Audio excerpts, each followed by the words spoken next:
Mi hijo llamó un domingo por la mañana para decirme que se casaba al día siguiente. En esa misma llamada, me informó que había sacado todos mis ahorros y vendido mi casa. Lo que él no sabía era que yo había pasado 30 años aprendiendo exactamente qué hacer cuando alguien intenta destruirte por dentro. Escriban en los comentarios desde qué país están viendo este video. Nos encanta saber de dónde viene nuestra familia aquí en el canal. Tenía 71 años cuando todo se derrumbó de golpe. O mejor dicho, cuando mi hijo pensó que todo se había derrumbado. Era una mañana de domingo de octubre, de esas frías que llegan sin avisar, con un cielo gris claro que parece no saber si llueve o no. Estaba sentada en mi sillón favorito, el de cuero café desgastado que mi esposo Eduardo compró en un tianguis de antigüedades en los primeros años de nuestro matrimonio. Tenía una taza de té en la mano, un libro en el regazo y el silencio rico de quien no necesita apresurar nada. A los 71 años, los domingos por la mañana son un regalo. Entonces sonó el teléfono. Era Marcelo, mi hijo único. 42 años, esa voz grave que heredó de su padre, siempre con un tono de quien está a punto de pedir un favor o anunciar una buena noticia.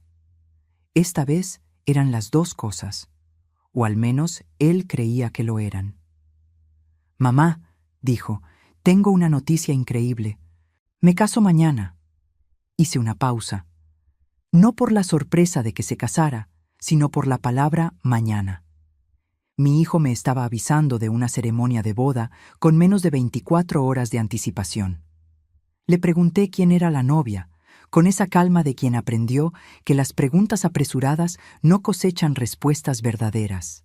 Me dijo el nombre, Renata Fonseca. Una mujer que yo había visto solo una vez, en una cena en la que ella miró mis muebles con más atención que a mí. Entonces siguió hablando. Y fue ahí donde el tono de su voz cambió. «Necesitaba un dinero para el enganche del departamento nuevo», dijo, como si estuviera comentando sobre el clima. «Lo tomé prestado de tu cuenta de ahorros y vendí la casa de la calle de las Acacias. Ya tiene comprador.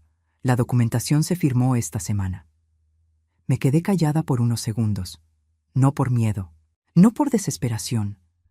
Me quedé callada porque necesité un instante para organizar lo que estaba sintiendo, que era una mezcla extraña de dolor, claridad y algo que solo puedo describir como reconocimiento. Como cuando ves una tormenta acercándose a lo lejos y piensas, «Ah, entonces era eso». «¿Cuánto sacaste?», pregunté. «550,000 pesos», respondió él, demasiado rápido, como quien ya lo tenía ensayado. Y entonces me reí. No fue una risa irónica, no fue histérica, fue genuina, de esas que suben desde el fondo del pecho cuando la situación es demasiado absurda para cualquier otra reacción. Marcelo se quedó desconcertado del otro lado de la línea. Él claramente esperaba llanto, o súplicas, o un silencio pesado. No esperaba risas. Lo que Marcelo no sabía era que la casa de la calle de las Acacias no era donde yo vivía. Yo vivía en la calle de los Fresnos, número 34, desde hacía 23 años. La casa de la calle de las Acacias era un inmueble que yo había comprado como inversión, 6 años antes, con parte del seguro de vida de Eduardo. Estaba rentada a una familia desde hacía 4 años, con contrato registrado ante notario. Pero hay otra cosa que Marcelo no sabía, y que la mayoría de las personas en mi vida también desconocían. Antes de casarme, antes de ser madre, antes de convertirme en la señora amable que presta libros en la biblioteca comunitaria del barrio los martes y jueves, yo había pasado 16 años trabajando como pasante legal en un bufete de abogados especializado en derecho inmobiliario y familiar en la Ciudad de México. Yo conocía los contratos, entendía de fraudes, sabía reconocer un poder notarial falsificado a leguas de distancia porque había revisado cientos de ellos. Cuando Eduardo murió, hace 7 años, la vida pareció encogerse. Me mudé a una ciudad más pequeña, Asumí el ritmo tranquilo de una viuda que planta hierbas en la terraza y lee mucho. La gente me veía como alguien gentil e inofensiva. Eso, descubrí más tarde, era una de las mayores ventajas que tenía. Aquella mañana de domingo, mientras mi hijo respiraba del otro lado de la línea esperando mi reacción, yo ya estaba mapeando mentalmente lo que necesitaba hacerse. Sabía qué documentos buscar en el archivo. Sabía a qué abogado llamar primero. Sabía que el contrato de arrendamiento de la familia que vivía en la calle de las Acacias hacía que la venta fuera fraudulenta de una manera que ningún comprador de buena fe aceptaría sin un juicio. Marcelo, dije, cuando se me pasó la risa, disfruta la boda. Va a ser un día lindo. Colgué el teléfono, puse la taza de té en la mesita lateral y fui a mi archivo. Lo que pasó después no fue venganza, fue algo mucho más preciso que eso. Fue una mujer de 71 años, usando todo lo que aprendió en 5 décadas de vida para defender lo que era suyo, responsabilizar a quien la traicionó y descubrir, en el camino, verdades que ninguna de nosotras estaba preparada para enfrentar. Pero voy a empezar por el principio. Por Eduardo, por la vida que construimos juntos y por lo que quedó de ella cuando él se fue. Me llamo María Luisa Mota Vasconcellos. Nací en octubre de 1953, en Querétaro, hija de un contador y de una maestra de literatura. Crecí en una casa llena de libros y de conversaciones serias sobre la responsabilidad. Mi padre decía siempre que la única cosa que nadie te puede quitar es lo que sabes. Me lo tomé en serio. Me gradué como técnica en administración, pero fue en el bufete de abogados donde realmente aprendí lo que sabía. Pasé 16 años sumergida en documentos, contratos, escrituras, disputas de herencias, pleitos familiares que se volvían juicios de años. Vi cosas que la mayoría de la gente nunca ve. Cuánto se destruyen las familias por dinero, cuánto el amor puede volverse un arma en las manos equivocadas y cuánto subestiman las personas a quien parece débil. Cuando conocí a Eduardo, él era ingeniero civil y tenía una sonrisa que parecía resolver problemas con solo aparecer. Nos casamos en 1981. Marcelo nació en 1983. Dejé de trabajar para cuidarlo, como hacíamos en esa época, y cuando regresé al mercado algunos años después, la vida había tomado otros rumbos. Eduardo fue creciendo en su carrera, nosotros fuimos creciendo juntos, y yo me fui convirtiendo en esa mujer que administra la casa, cuida las finanzas de la familia con rigor silencioso y nunca olvida lo que aprendió. Eduardo murió de un infarto fulminante en 2017. 63 años, saludable en apariencia, sin previo aviso. Una de esas muertes que llegan como un portazo con el viento, de repente y sin que hayas podido preparar nada. Marcelo tenía 34 años en ese entonces. Ya era adulto, ya tenía su vida. Pero el luto lo golpeó de una manera extraña, ese luto que no llora frente a los demás, pero que fermenta por dentro y va cambiando a la persona poco a poco. En los primeros 2 años me llamaba cada fin de semana. Después, fue espaciando las llamadas. Después, se fue desapareciendo. Cuando Renata entró en su vida, las llamadas prácticamente pararon. Yo vi eso pasar con esa tristeza silenciosa de madre que entiende, pero duele de todos modos. No me entrometí, no le reclamé. Solo observé, de lejos, las señales que me preocupaban. El tono diferente cuando hablaba de dinero, la prisa nueva en todo, esa Renata que miraba mis muebles con ojos de evaluadora. 3 meses antes de la llamada del domingo, Marcelo me visitó y en una conversación que parecía casual, me preguntó si podría firmar unos documentos para facilitar la administración de mis cuentas en caso de que me enfermara. Acepté darle acceso a mi cuenta corriente, la pequeña, con cerca de 30,000 pesos para los gastos del mes. No a la de ahorros, no a los inmuebles, solo para estar seguros, como decía mi padre. 2 semanas después de esa visita, tuve una gripe fuerte que se convirtió en infección pulmonar. 4 días de internación, fiebre alta, esa neblina de conciencia que trae la enfermedad. Cuando me dieron de alta, Marcelo me llamó preguntándome si me acordaba de haber firmado unos papeles en el hospital. Le dije que no recordaba nada con claridad. Dijo que era normal, que había firmado unos formularios con una notaria, que era solo un trámite. Debía haber contratado a un abogado en ese momento. Pero él era mi hijo. Y todavía había, dentro de mí, esa madre que prefiere creer. Ese fue mi mayor error. El domingo de octubre, cuando abrí el estado de cuenta antes de que el teléfono sonara y vi los 550,000 pesos transferidos en 3 operaciones a lo largo de una semana, mis ahorros estaban reducidos a 8,000 pesos. El historial mostraba las transferencias a nombre de Marcelo, espaciadas de forma que pareciera menos alarmante, pero sumadas contaban una historia muy clara. Y entonces llamó él, para completar el cuadro. En ese momento, mientras todavía sonreía sola en el sillón de cuero café de Eduardo, tuve que tomar una decisión. Podía hacer lo que él esperaba que hiciera: entrar en crisis, llamar pidiendo explicaciones, amenazar y retractarme, llorar y perdonar una vez más. O podía hacer lo que sabía hacer: documentar, planear, actuar con precisión. Elegí lo segundo. Fui hasta el archivo de metal verde que está en el rincón del estudio. Ese archivo por el que Marcelo nunca preguntó, porque nunca imaginó que existía. Dentro de él había 4 carpetas organizadas por tipo de documento: inmuebles, finanzas, jurídico y personal. Saqué las escrituras de los 2 inmuebles. Leí el contrato de arrendamiento de la calle de las Acacias. Verifiqué las fechas. La familia Carranza vivía allí desde hacía 4 años, con contrato vigente hasta junio del año siguiente. Un contrato registrado ante notario, con una cláusula expresa de que cualquier venta del inmueble no rescindiría el derecho de permanencia de los inquilinos por el periodo restante. Mi hijo había vendido una casa con inquilinos que tenían total protección legal para quedarse. Cualquier comprador que intentara tomar posesión descubriría eso inmediatamente. Y cuando lo descubriera, demandaría a Marcelo por fraude, incumplimiento de contrato y daños morales.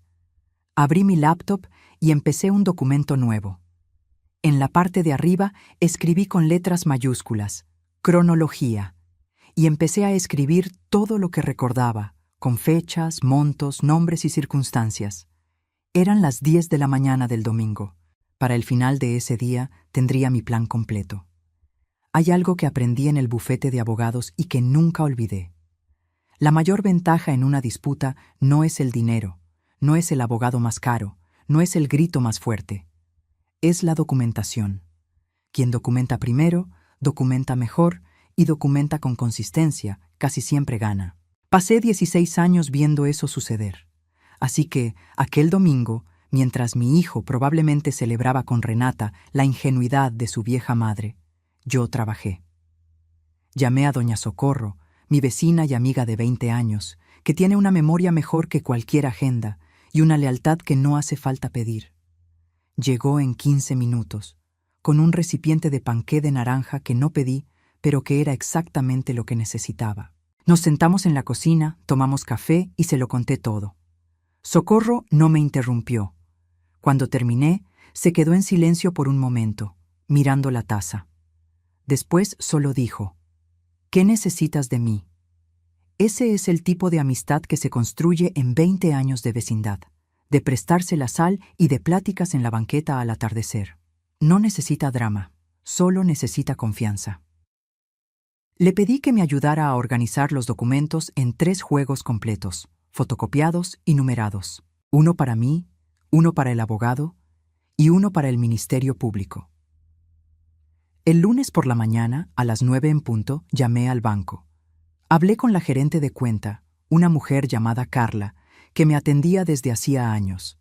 Le expliqué la situación con calma y precisión. Le dije que había un posible fraude en las transferencias, que yo no había autorizado conscientemente los retiros y que necesitaba todos los registros de las últimas transacciones, incluyendo la documentación del poder que supuestamente se había presentado. Carla se puso tensa del otro lado de la línea. «Doña María Luisa, esto es serio». «Lo sé», respondí. «Por eso estoy llamando». Me prometió los documentos en un plazo de 3 días hábiles y abrió un protocolo de investigación interna. Dijo que el banco bloquearía cualquier nuevo movimiento sospechoso mientras el caso se investigaba. A las 10 de la mañana llamé al licenciado Raúl Luz. Era abogado, especializado en derecho familiar e inmobiliario, y había sido colega de Eduardo en algunos asuntos legales a lo largo de los años. Lo conocía lo suficiente como para llamarlo directo al celular. Cuando terminé de explicarle, se quedó en silencio unos segundos. Después preguntó: ¿Los inquilinos de la calle de las Acacias lo saben? Todavía no. Llamo hoy. Llama ahora, me dijo. Ellos son víctimas colaterales y pueden ser testigos fundamentales. Colgué con el licenciado Raúl y marqué al señor Antonio Carranza, que vivía en la calle de las Acacias con su esposa y sus 2 hijos adultos. Le expliqué con cuidado que mi hijo había vendido el inmueble sin mi autorización, usando documentos posiblemente falsificados, y que su contrato de arrendamiento seguía siendo válido y sería defendido. La voz del señor Antonio fue de impacto, luego de coraje, y después de alivio cuando entendió que no perdería su hogar. Prometió cualquier colaboración necesaria. Por la tarde, en el despacho del licenciado Raúl, me senté del otro lado de una mesa cubierta de papeles y escuché lo que ya sabía, pero necesitaba oír de alguien externo. Mi hijo había cometido al menos 3 delitos graves: robo, fraude y falsificación de documentos. El poder presentado al banco y al registro público era nulo porque yo estaba con fiebre alta cuando lo firmé, lo que comprometía mi capacidad de consentimiento, y la notaria que supuestamente habría autenticado el documento tendría que ser investigada. ¿De verdad quiere hacer esto?, me preguntó el licenciado Raúl, mirándome con esa honestidad directa que yo apreciaba en él. «Es su hijo». Enfrenté la pregunta con seriedad, como se merecía. «Es mi hijo», acepté. Y precisamente por eso necesita entender que lo que hizo tiene consecuencias. Si lo encubro, no lo estoy protegiendo. Estoy garantizando que lo vuelva a hacer. Pasamos 2 horas armando el caso. Cuando salí de ahí, ya había un reporte abierto en el banco, una investigación en curso en el registro público de la propiedad y una cita en la fiscalía para el día siguiente. Esa noche, Marcelo mandó un mensaje. «Mamá, me llamaron del banco preguntando por las transferencias. Diles que tú autorizaste todo, ¿va?».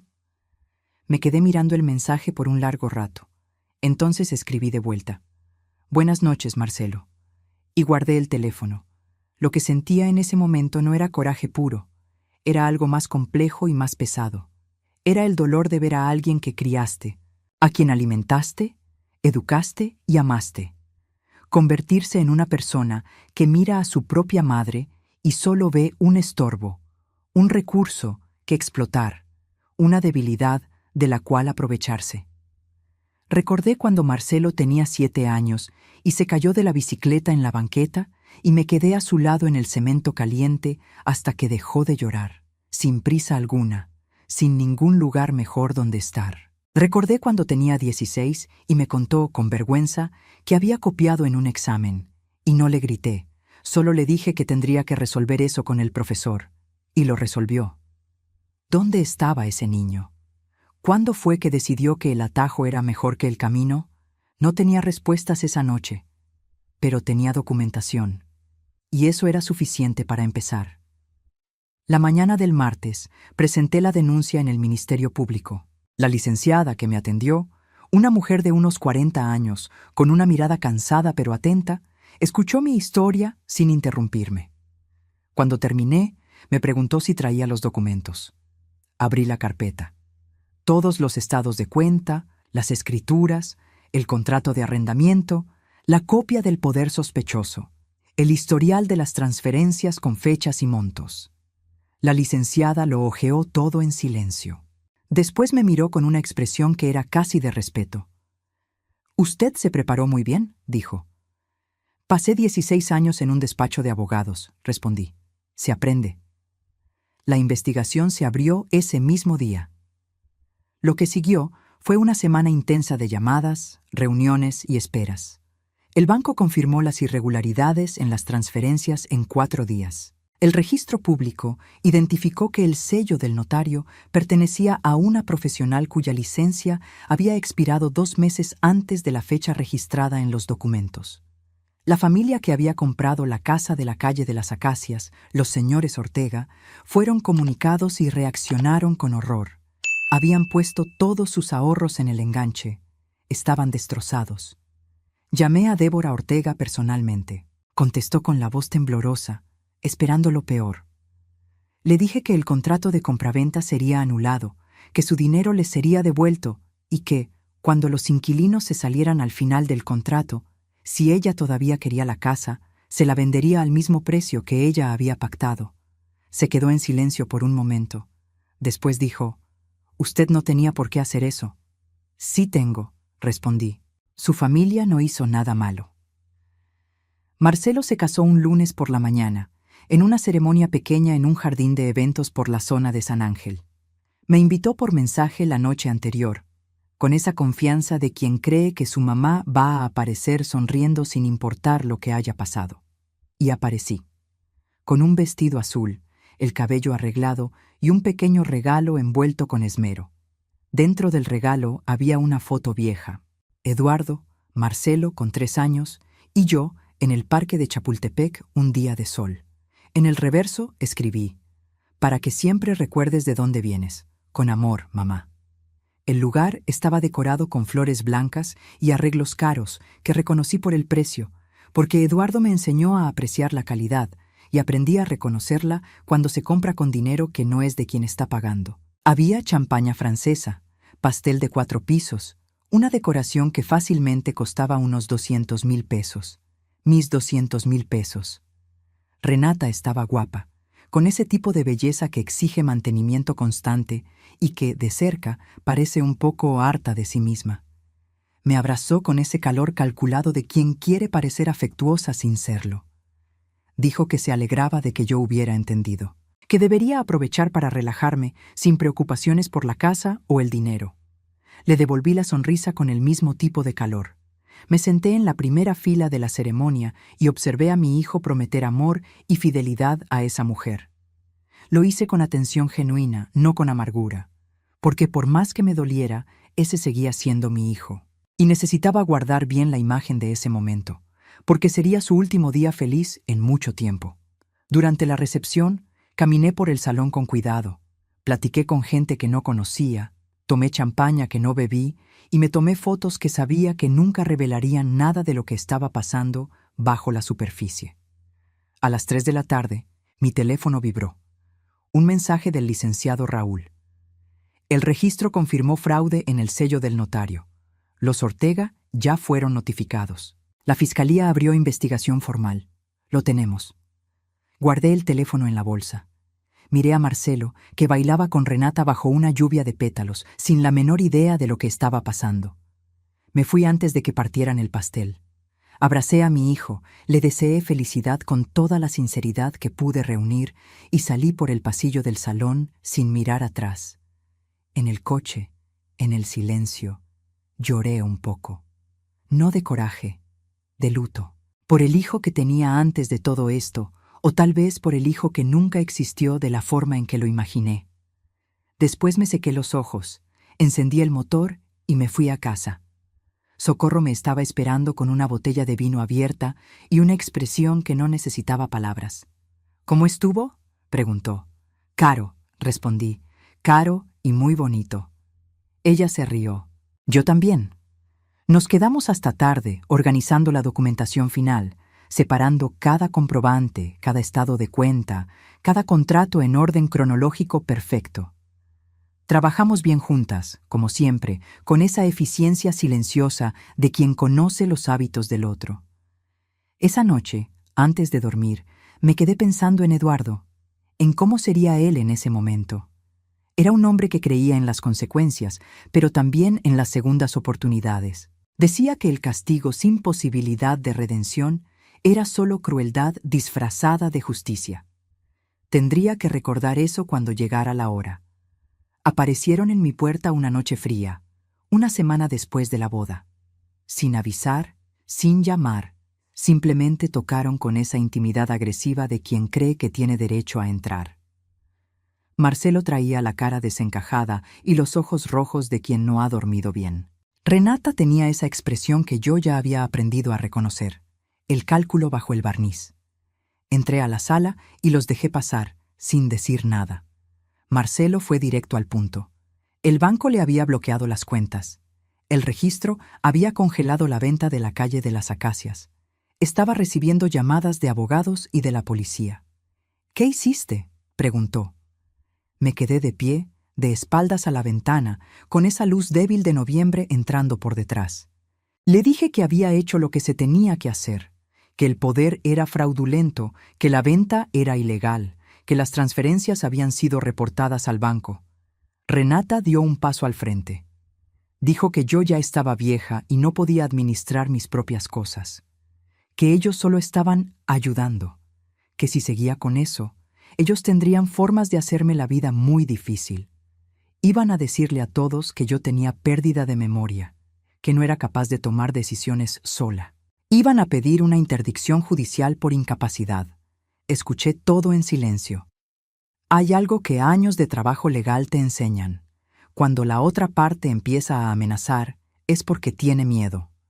La amenaza es desesperación con la voz alta, y la desesperación comete errores. Dije, con una voz que me sorprendió hasta a mí por su firmeza. «Sálganse de mi casa». Marcelo intentó seguir. Levanté la mano. «Tengo 2 testigos en este caso, registros bancarios, peritajes del registro público, un contrato de arrendamiento activo y una denuncia presentada. Si siguen amenazándome, sumaré esto a una queja separada por coacción. Ahora, lárguense». Renata salió primero, con ese tipo de coraje que parece frío por fuera, pero quema por dentro. Marcelo fue después, sin mirarme. Cerré la puerta. Me senté en el piso de la sala por un momento, con las manos temblando. No de debilidad, sino de adrenalina, esa que queda después de que el peligro pasa. Llamé al licenciado Raúl y le conté lo que había pasado. Me pidió que documentara la visita con hora, fecha y lo que se había dicho, y me sugirió que instalara un timbre con cámara. A la mañana siguiente, ya tenía un timbre nuevo en la puerta. Esa misma semana, el dictamen del banco concluyó. Las transferencias se habían realizado basándose en un poder que presentaba irregularidades técnicas graves. La firma de la notaria era de una profesional que había cancelado su registro 2 meses antes de la fecha impresa en el documento, y mi firma, analizada por un perito grafoscópico, mostraba características compatibles con un estado alterado, trazo tembloroso, presión irregular, sin la consistencia de mi caligrafía normal. Las evidencias eran contundentes. El caso estaba armado. Lo que me faltaba entender era el porqué. No el porqué superficial, no el necesitaba el dinero. El porqué real, el que queda debajo de todo. Lo descubrí 3 semanas después, de una forma que no esperaba. Una mañana de noviembre, mientras organizaba libros en la biblioteca comunitaria donde trabajaba como voluntaria los martes y jueves, mi teléfono mostró un mensaje de una dirección de correo que no reconocía. El asunto decía: «Usted debería saber la verdad sobre Marcelo». Leí ese mensaje sentada en una silla entre estantes de novelas policíacas, lo cual me pareció adecuado. El correo decía que Marcelo tenía una hija de 6 años llamada Isabela. La madre era Camila Santos, una mujer con la que él se había relacionado antes de conocer a Renata. Cuando Camila quedó embarazada, Marcelo le pidió que solucionara la situación. Ella se negó. Él desapareció de sus vidas. 2 años atrás, Camila había interpuesto una demanda por pensión alimenticia. El tribunal ordenó que Marcelo pagara un adeudo de 350,000 pesos en pensiones atrasadas, más la pensión mensual. El año pasado, él había pagado 200,000. Hace 2 meses, liquidó el resto, exactamente cuando empezaron las transferencias de mi cuenta. Me quedé inmóvil por mucho tiempo, sosteniendo el teléfono con manos que no temblaban pero querían hacerlo. Tenía una nieta. Fui directo al celular y busqué el nombre, Camila Santos, en la misma ciudad donde vivíamos. Perfil parcialmente público. La foto más reciente mostraba a una niña de rizos oscuros, ojos que reconocí porque eran iguales a los de Eduardo de joven, soplando 6 velitas en un pastel sencillo de chocolate. El pie de foto decía: Mi Isabela, 6 años. Eres todo lo que necesité para aprender lo que es el amor verdadero. Algo dentro de mí se rompió y se arregló al mismo tiempo. Llamé a Socorro. Solo dije: Te necesito. Llegó en 20 minutos. Le enseñé el correo. Le enseñé la foto. Socorro lo leyó todo 2 veces, en silencio, y después me miró con esa mirada de quien entiende sin que tengas que explicar. «Vas a buscarla», dijo ella. No fue una pregunta. «Voy». Me puse en contacto con Camila por mensaje. Me presenté. Le dije quién era y que me gustaría reunirme con ella si se sentía cómoda. Le dije que acababa de descubrir la existencia de Isabela y que entendía si ella no quería ningún contacto con la familia del hombre que la había abandonado. Respondió en menos de 1 hora. Dijo que lo pensaría. Al día siguiente, dijo que sí. Quedamos para una tarde de jueves.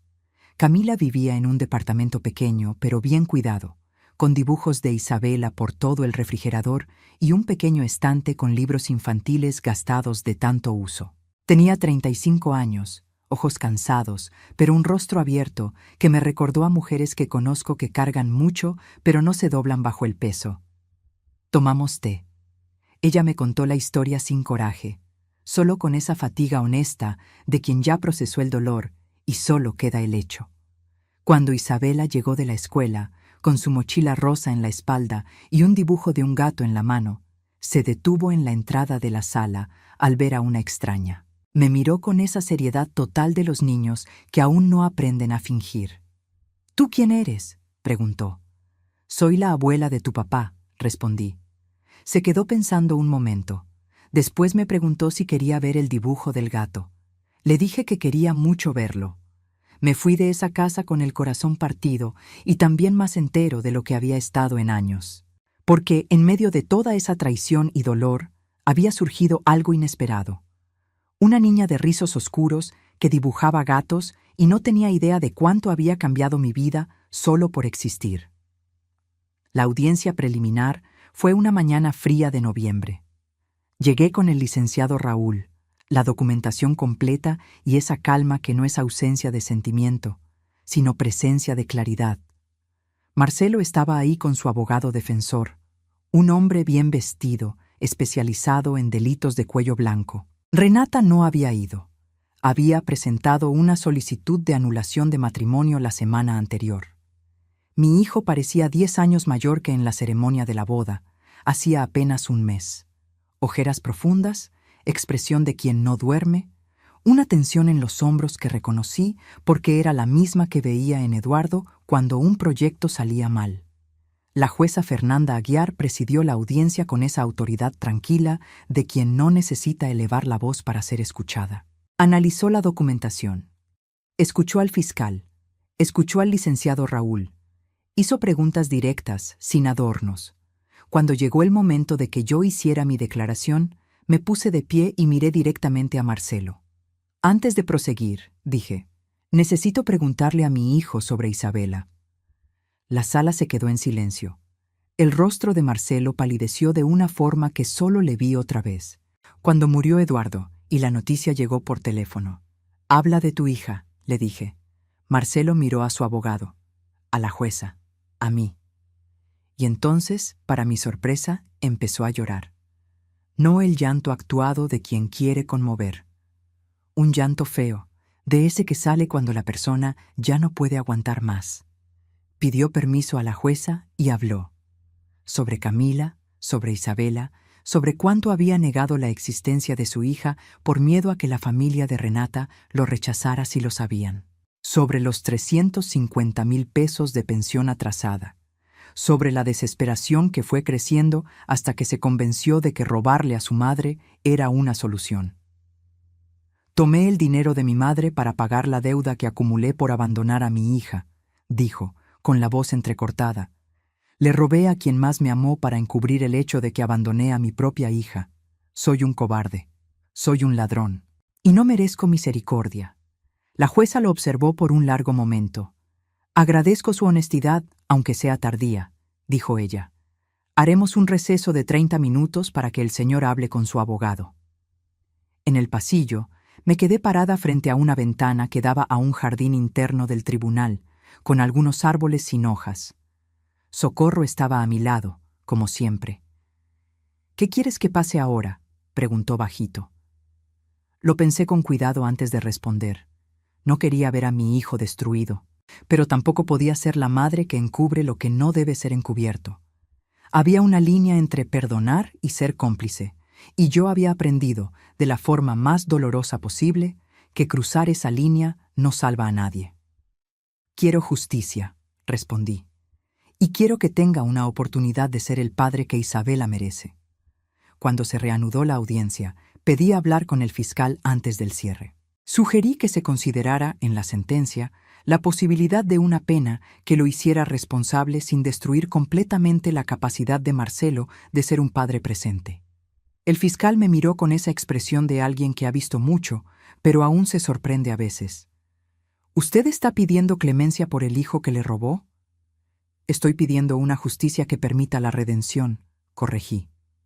«Son cosas diferentes». La sentencia se leyó una mañana de diciembre, con la sala llena. Camila estaba ahí, dejando a Isabela en casa de su abuela. Socorro estaba sentada junto a mí. Los inquilinos de la calle de las Acacias estaban presentes. Los Ortega también. La jueza Fernanda Aguiar leyó los cargos con claridad y seriedad. Robo calificado, fraude, falsificación de documentos. Las pruebas eran irrefutables.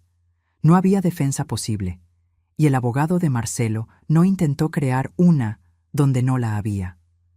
Marcelo se quedó de pie mientras se leía la sentencia. 2 años de prisión en régimen de semilibertad, seguidos de 4 años de libertad condicional. Restitución integral de los 550,000 pesos, con actualización en un plazo de 10 años. Custodia legal establecida para Isabela, con visitas quincenales supervisadas durante el periodo de la pena, y terapia obligatoria. No fueron 5 años. Fueron 2, con posibilidad de reducción por buena conducta. Una oportunidad. Marcelo salió de la sala con las esposas puestas y el rostro mojado de lágrimas. Antes de que se lo llevaran, se dio la vuelta y me miró por un segundo. No dijo nada, pero era una mirada que yo conocía. Era la misma del niño de 7 años que se había caído de la bicicleta y necesitaba que me quedara a su lado hasta que el dolor pasara. Esta vez no pude quedarme. Pero hice un pequeño gesto con la cabeza que decía: «Lo sé, aquí estoy, tienes que hacer esto solo». Esa noche fui al departamento de Camila. Llevé un esqueje de rosal del jardín de mi casa, enraizado en una maceta de barro. Ella me recibió en la puerta con los ojos cansados, pero aliviados. Isabela apareció en pijama de unicornio, desconfiada y curiosa al mismo tiempo. «La abuela otra vez», dijo. «La abuela otra vez», acepté. «¿Te vas a quedar a cenar?». Camila me miró, y yo la miré a ella, y había en esa mirada una pregunta que era más grande que la cena. «¿Quieres ser parte de su vida?». «Me quedo», respondí. En esa cena de sopa de codito con tomate, con una niña de 6 años contándome sobre su maestra de educación física y el perrito que quería que le regalaran de cumpleaños, algo se reorganizó dentro de mí. El dolor seguía ahí, pero había espacio alrededor de él. Un espacio que no existía antes. 2 semanas después, recibí una visita que no esperaba. Una mujer de unos 50 y tantos años, con el cabello gris bien cuidado y un abrigo beige, tocó a mi puerta una mañana de lluvia. Me resultaba vagamente familiar, pero no lograba identificar de dónde. «Doña María Luisa», dijo ella, «mi nombre es Elisa Fonseca, soy la madre de Renata».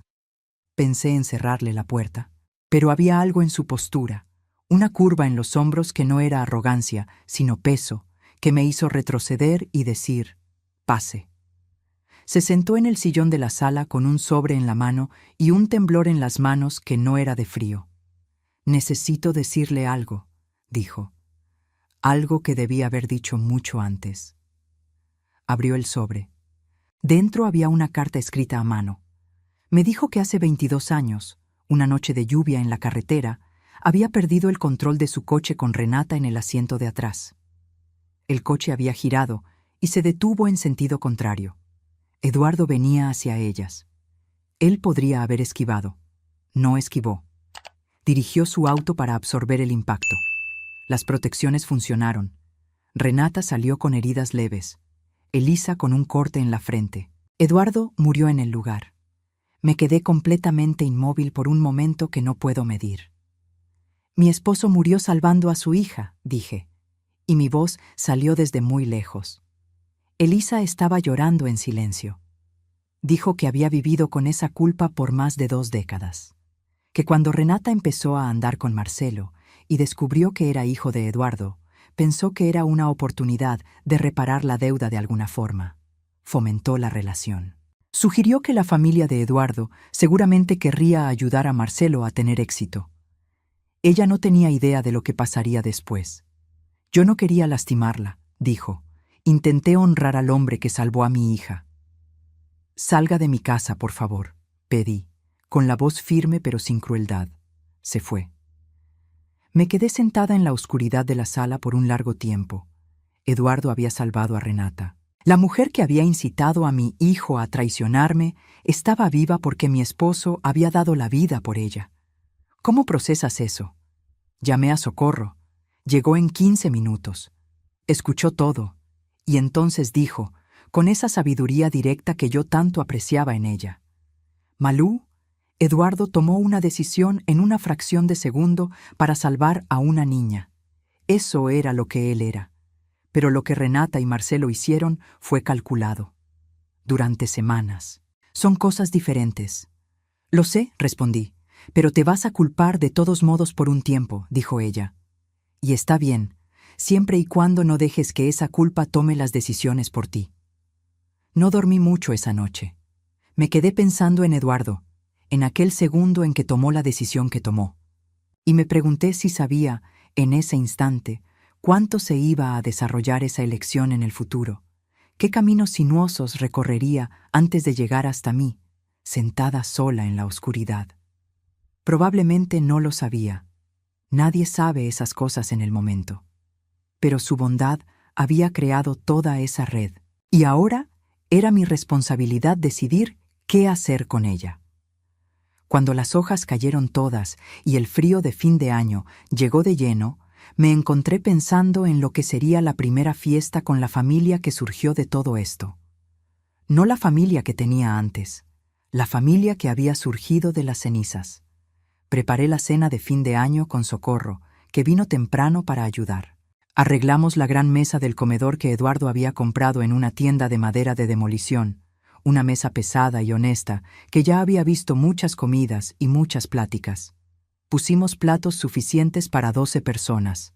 Vinieron Socorro y su esposo, el licenciado Raúl y su esposa, los Carranza, de la calle de las Acacias, con su hija adulta que estudiaba medicina, los Ortega, que habían comprado la casa como prometí en julio, en cuanto los Carranza se salieron, Camila e Isabela, y Elisa Fonseca, a quien invité la semana anterior, después de pensarlo mucho. Tardé en llegar a esa decisión. No fue fácil, pero Eduardo me había enseñado, sin palabras y sin aviso, que la bondad no elige el momento conveniente. Se manifiesta cuando es necesaria, incluso cuando cuesta. Elisa llegó al último, con una expresión de quien no estaba segura de si era bienvenida. Le ofrecí una silla y una copa de vino, y aceptó ambas con manos que aún temblaban un poco. Isabela se pasó toda la tarde enseñándole a todo el mundo sus dibujos de gatos. Había traído uno nuevo, hecho especialmente para la ocasión. 4 figuras tomadas de la mano frente a una casa con ventanas amarillas y un árbol en el jardín. «Esta soy yo», explicó, señalando a la figura más pequeña. «Esta es mamá, esta es la abuela Malú, y este es papá». Le pregunté dónde estaba papá ahora. Lo pensó un momento, con esa seriedad de 6 años. Mamá dijo que se fue a un lugar especial a aprender a ser un papá de verdad, y que cuando salga me va a visitar cada fin de semana. «Tu mamá es muy sabia», dije. Ya sé, aceptó ella, sin falsa modestia. Marcelo me había enviado una carta desde el reclusorio la semana anterior. Una carta de 3 páginas, escrita a mano con esa letra irregular que siempre fue la suya. Pedía perdón, pero no de la forma en que pide quien quiere ser perdonado sin cambiar nada. Pedía perdón describiendo lo que había entendido sobre cada elección que hizo, sobre la mentira que fue creciendo, sobre el miedo que se volvió cobardía y la cobardía que se volvió delito. Al final de la carta había una frase que leí varias veces. Quiero ser el hombre que fue el abuelo Eduardo. No sé si lo logre, pero lo voy a intentar todos los días que me queden. Puse la carta en el archivo verde, junto con los otros documentos. Pero esta carpeta no tenía etiqueta de delito. Esta era la carpeta de las cosas que importaba guardar por razones diferentes. Antes de la cena, me puse de pie en la cabecera de la mesa. Todos se callaron. Tengo 71 años, empecé. Hace 2 meses pensé que lo había perdido todo, el dinero, la seguridad, al hijo. Pero lo que realmente perdí fue la ilusión de que el amor sin límites es una forma de protección. No lo es. Es una forma de abandono. De nosotros mismos. Miré a Camila e Isabela. A Elisa, que no levantaba la vista del plato. Aprendí que responsabilizar a quienes amamos es lo opuesto a abandonarlos. Es el acto más difícil de amor que existe. Y aprendí que la familia no es un apellido. Es quien aparece, quien se queda, quien hace el trabajo.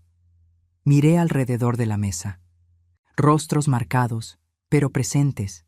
Historias complicadas, pero honestas. Eduardo solía decir que la medida de una vida no es lo que acumulas, sino lo que das. Él lo demostró en una fracción de segundo, en una carretera lluviosa, sin público, sin reconocimiento, sin tiempo para pensarlo 2 veces. Elisa levantó la vista. Hoy espero haber hecho justicia a eso. Elegí la justicia en lugar de la venganza. Elegí la verdad en lugar de la comodidad. Y gané una nieta que dibuja gatos extraordinarios. Isabela levantó su dibujo en el aire con orgullo. Todos se rieron. El tipo de risa que ocurre cuando la tensión pasa y lo que queda es solo vida. Por la familia que elegimos, dije, levantando mi copa. 12 copas se levantaron al mismo tiempo. Más tarde, después de que todos se fueron y la cocina estaba limpia, me senté sola en el jardín con un rebozo sobre los hombros y el frío de diciembre haciéndome compañía. Las estrellas estaban tímidas tras una neblina fina. Pensé en Eduardo, en cuánto le habría gustado Isabela, en cuánto ella lo habría adorado, porque los niños reconocen la bondad verdadera cuando la ven, incluso sin saber nombrarla. Mi teléfono vibró. Un mensaje de Marcelo. Gracias por no rendirte conmigo, mamá. Te amo. Respondí. Nunca me rendí contigo. Me rendí de protegerte de tus propias elecciones. Hay una diferencia. Yo también te amo. Guardé el teléfono. Escuché el silencio del jardín. A los 71 años, había aprendido cosas que no están en ningún manual. Que el amor verdadero a veces duele más que la traición, porque exige que actúes cuando solo quieres llorar. Que la familia es una construcción continua, no un dato fijo. Que los secretos que guardamos para proteger a las personas frecuentemente las destruyen más de lo que la verdad lo haría. Y que una viejita que parece inofensiva, que presta libros en una biblioteca comunitaria y planta rosas en su jardín, puede sorprender al mundo cuando decide que ya fue suficiente. Me quedé mirando las estrellas por un largo rato, y entonces entré a la casa, apagué las luces de la sala, y me fui a dormir con esa paz específica de quien cumplió con lo que debía hacerse. No era perfección, era honestidad, y la honestidad, aprendí, es el único cimiento que no se agrieta cuando llega la tempestad. Si llegaste hasta el final de esta historia, gracias de corazón. Deja un comentario aquí abajo contando qué te pareció, qué fue lo que más te llegó al corazón. Si aún no te has suscrito al canal, ahora es el momento. Cada suscriptor hace una diferencia enorme para nosotros. Dale like al video si esta historia te movió. Y si quieres ser parte de una comunidad especial, con contenido exclusivo y acceso a lo que pasa detrás de cámaras, considera unirte como miembro del canal. Crecemos juntos. Hasta la próxima historia.